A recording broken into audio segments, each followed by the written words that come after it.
Para a gente tratar sobre esse assunto, nós conversamos agora com o advogado criminalista Leonardo Waterman. Boa tarde, Leonardo.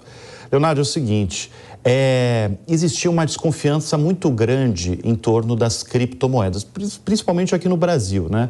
Porque quando você fala em investimento, você tem várias maneiras de investir. Você pode ir na renda fixa, você pode comprar ação de uma empresa que é palpável, né? Você está comprando uma ação da Petrobras, você sabe que o dinheiro está indo lá para a empresa. Ou você tem os fundos imobiliários que tiveram uma explosão aí recente, principalmente no ano passado, nos últimos 2 anos. Agora, criptomoedas, eu percebo que tinha uma desconfiança muito grande, as pessoas não entendiam direito, mas como eu falei no início do meu comentário, agora está encontrando um solo fértil no Brasil. Minha pergunta é, por quê? Vamos lá. Tudo bem, Bruno? Em primeiro lugar, boa tarde aos telespectadores da Jovem Pan News. Eu acredito que colocar a culpa nas criptomoedas é equivocado, porque o problema não são as criptomoedas, e sim como tudo isso é feito.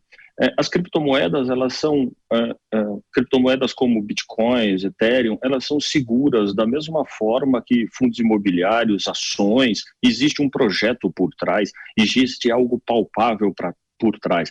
O problema é como tudo isso é feito. O problema são as pessoas que trabalham esse sistema da mesma forma que falsos traders trabalham questões relacionadas a ações.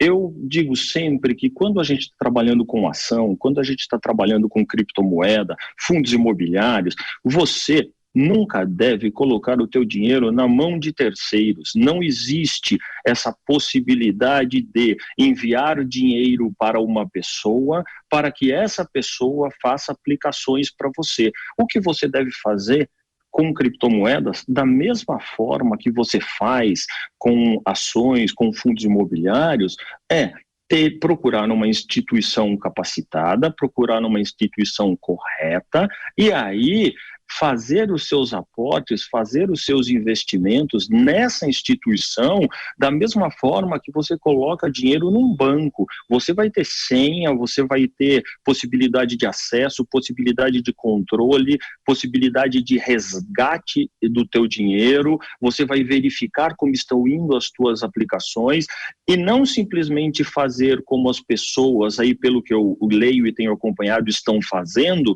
colocando dinheiro na mão de um terceiro qualquer que às vezes nem conhecem, e aí esse terceiro em determinado momento ou diz que perdeu tudo, ou diz que não consegue fazer o resgate, e a pessoa acaba perdendo os valores. Então, vamos repetir, o problema não está nas criptomoedas, e sim alguns criminosos que da mesma forma, com ações, com fundos imobiliários, estão ludibriando as pessoas com essa falsa sensação de lucros rápidos, e as pessoas acabam caindo nisso.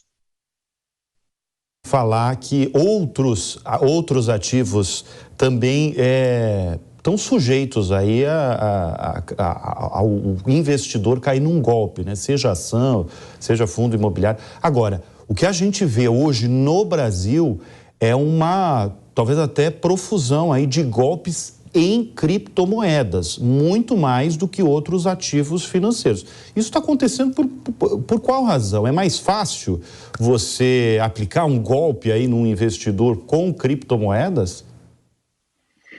Vamos lá, eu acho que num primeiro momento nós estamos descobrindo as criptomoedas agora. Então, as criptomoedas, elas estão na moda. Um segundo ponto é que há uma volatilidade muito grande. Então, você olha as criptomoedas, você olha o Bitcoin, que é a moeda mais tradicional nos últimos dias, o Bitcoin, ele teve uma subida de 30%. Então, quando você mostra para uma pessoa, para um leigo, que você tinha um valor aplicado e em poucas horas ou poucos dias esse valor multiplicou 30% e você pode dar a mesma possibilidade, né, para aquela pessoa, a pessoa acaba se empolgando. Brilha o olho, né? Elas se tornam atraentes mesmo, né? Exato. Então, como as pessoas não conhecem a forma que isso é feito, as pessoas acreditam nesses falsos aplicadores, né? E às vezes, vamos lá, eu não posso julgar ninguém, às vezes um ou outro corretor, vamos dizer assim, vamos chamar de corretor, eles até podem ter uma aplicação sustentável até determinado momento, mas como a criptomoeda ela sobe muito rápido, ela também cai muito rápido. Então, em determinados momentos, a pessoa vai fazer um resgate, ela vai pedir o resgate e a moeda que ela aplicou caiu 30%, 40%, 50%, e aí isso é entendido como um golpe. E não, há realmente essa grande volatilidade. Mas eu repito, temos que aplicar com instituições seguras. Aí tem um ponto muito importante que eu quero ressaltar em relação aos criptoativos, que é a possibilidade da própria pessoa guardá-los. Criptoativos são códigos, então o Bitcoin ele é uma sequência de códigos que quando você compra essa moeda, você detém aquele código. Quando você aplica numa corretora qualquer, como a FTX, vamos dizer assim, que agora há pouco tempo teve um grande problema, assim que você deixa a tua moeda lá, que você aplica a tua moeda e deixa a tua moeda lá, qualquer coisa ruim que acontecer com essa corretora, com essa grande empresa de criptomoedas, vai sujeitar as tuas moedas ao mesmo problema. Só que você pode pegar os teus criptoativos e guardar numa wallet física, numa carteira física, que é o que a gente chama, uma espécie de pendrive. Então você guarda os teus códigos ali dentro e a empresa que você transacionou, na corretora que você transacionou, pode acontecer o que quiser. Se aquela corretora quebrar, as tuas criptomoedas estão na tua carteira. Estão protegidas, Você simplesmente as resgata em uma outra corretora. Então é muito seguro. Antes de introduzir o Alexandre aqui, eu só queria saber o que fazer num caso de golpe com criptoativos? Vamos lá. Se eu entendi bem a pergunta, você está falando depois que a pessoa já sofreu o golpe. Exatamente. Ou antes? Eu identifiquei que eu fui vítima aí de um golpe com criptoativos. O que eu tenho que fazer? Você tem que comunicar às autoridades, você tem que fazer um boletim de ocorrência, porque vamos entender que, independente do tipo de moeda, tipo de investimento, existe aí, num primeiro momento, o estelionato. O crime de estelionato. Então, se a pessoa está sendo enganada com ações, com criptoativos, com fundos imobiliários, o ato de ludibriar aquela pessoa, o ato de não entregar informações corretas e verdadeiras para aquela pessoa, pode ser interpretado como um estelionato. Então, no momento que você se sente lesado, se sente prejudicado e acredita que está sendo vítima de um golpe, a primeira atitude é procurar uma delegacia de polícia, fazer um boletim de ocorrência para que se inicie uma investigação em cima daquilo. Alexandre Borges. Boa tarde. Olha, eu vejo que pelas suas respostas, e me corrija, por favor, se eu tiver entendido errado, que você compara o risco das criptomoedas ao risco de qualquer aplicação financeira. Eu vejo, por um lado, os críticos dizendo que não tem garantia, que você pode ser roubado, que o esquema pode ser de pirâmide. A gente é bombardeado por esse tipo de propaganda o tempo inteiro. Por exemplo, tem um documentário que está muito assistido na Netflix sobre aquele Gary Cotton, aquele canadense que morreu inesperadamente na Índia e sumiu com o dinheiro, todo mundo ficou desesperado e tal. Belíssimo documentário, quem não viu, veja, inclusive. Mas, ao mesmo tempo, a gente vê, por exemplo, quebrando o banco do Silicon Valley, agora o Credit Suisse, que é um dos maiores bancos do mundo também, com problemas enormes. Mas aí as pessoas dizem, mas pelo menos os governos recorrem e ajudam. No caso, a criptomoeda é cada um por si, Deus nos acuda. Então, assim, para quem não entende nada do assunto, qual é realmente o nível de segurança e se ele realmente é comparável a qualquer outro tipo de investimento ou não? Vamos lá. Tudo bem, Alexandre? Como é que vai? Prazer falar com você.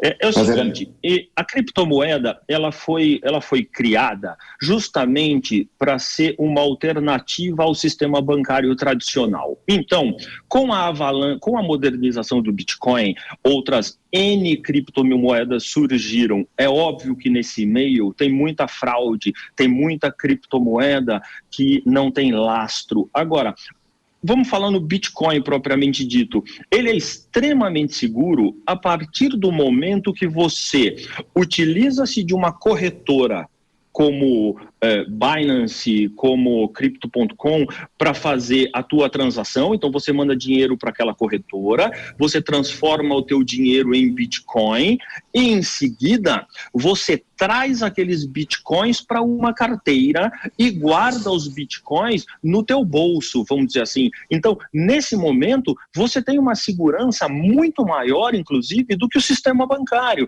porque você deu o exemplo de bancos que quebram. Hoje em dia, ou você guarda o dinheiro num banco, ou você guarda o dinheiro no teu colchão. Se você estiver falando aí de R$1 milhão, R$1,5 milhão, R$2 milhões, é impossível você guardar esse valor no teu colchão. Criptomoeda é possível. Você pode comprar 1 milhão, 2 milhões, 3 milhões de reais em Bitcoin ou em Ethereum, que é um projeto extremamente seguro, e você guarda toda aquela quantidade de criptomoeda em alguns códigos num pendrive. Você pode levar no bolso para onde você quiser. E aí você transacionou toda essa moeda na FTX, por exemplo, e a FTX quebra. A tua moeda não está na FTX, ela está com você. Você automaticamente abre uma conta numa outra corretora, transaciona as suas criptomoedas nessa outra corretora, faz elas voltarem a ser BRL, que é o real digital, e resgata para a tua conta corrente. Ou seja, você fez essa transação em diversas corretoras, mantendo o seu ativo seguro. Agora, o que não pode nesse cenário todo, repito, é entregar o dinheiro para terceiros. Não acreditem na possibilidade de um terceiro movimentar o teu dinheiro. Olha, transfere o dinheiro para minha conta corrente, que eu vou aplicar esse dinheiro para você e vou te garantir tantos % de lucro ao mês. Isso não existe, porque no momento que eu morrer, eu fugir, eu perder ou fizer qualquer outro tipo de besteira com esse dinheiro, você vai ser o principal prejudicado. Então, mantenha as criptos que você possui com você, sempre. Agora, a gente está falando, Leonardo, que os golpes com criptoativos se tornaram terreno fértil aqui no Brasil. Como está em outros países? Como é que é? Está tendo muito golpe em outros países ou é um registro do Brasil mesmo, essa proliferação de golpes que a gente vê por aí? Existem golpes em outros países, mas nós brasileiros somos propensos a certas facilidades, nós somos propensos a acreditar em alguns milagres, em acreditar em rendas rápidas. Repito, se você olha uma criptomoeda, você vai ver que ela tem alta volatilidade, então você pode ganhar muito num curto espaço de tempo, mas também perder muito. Então, você tem que acompanhar um gráfico com um tempo mais elástico. Dessa forma, você tem realmente ganhos muito bons, mas você tem que ter a consciência de que nunca existe milagre. O que acontece aqui é que somos mais sujeitos a sermos enganados. Eu acho que o brasileiro, ele é muito crente, ele acredita mais nas pessoas. Então, quando determinadas pessoas indicam o amigo, o terceiro, que está mexendo com o criptoativo, pelo desconhecimento de como funciona todo o sistema, pelo desconhecimento de como é uma criptomoeda, de como se transaciona a criptomoeda, as pessoas acabam acreditando justamente por imaginar que mexer com criptoativos é um mercado surreal, é um mercado extremamente difícil, que precisa de pessoas especializadas para fazer aquele tipo de transação. e é o contrário. É extremamente simples. Então, as pessoas elas precisam procurar mais na internet informações, porque cursos gratuitos sobre como se transacionar, entender criptomoeda na internet existem aos montes e as pessoas não precisam nem gastar para fazer isso. Bem, nós recebemos na tarde deste sábado aqui no Fast News o advogado criminalista Leonardo Waterman. Muito obrigado pela presença aqui na Jovem Pan.